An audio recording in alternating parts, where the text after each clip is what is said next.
তো এদিকে নদীর পাড়ে কয়েকটা গরু এই সেটটাতে একদম আপনি যদি আশেপাশে আশেপাশে যদি একটু দেখেন আশেপাশে এখন খালি, বাট এই সাইডটাতে কয়েকটা গরু আসছে, লাল লাল গরু। মোটামুটি দেখা বোঝা যাচ্ছে যে এগুলো একটু দেশি গরু কিনা, আমি তো বাট গরুগুলো সুন্দর আছে, মোটামুটি একদম মিডিয়াম সাইজের গরু।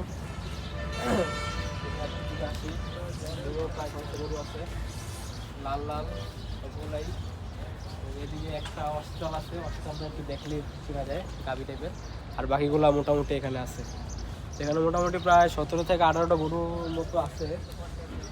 এগুলো একটু এই সেটটাতে মনে নতুন নতুন নতুন নতুন লাগতেছে, এই সেটটাতে এগুলোই প্রথম আসছে।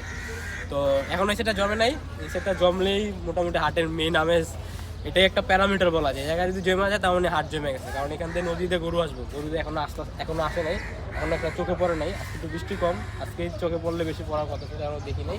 বাট বালুর কাজগুলো এখনো চলতেছে। এখানে এই কয়েকটা গরু আসছে, এটা আর কি লেটেস্ট আপডেট।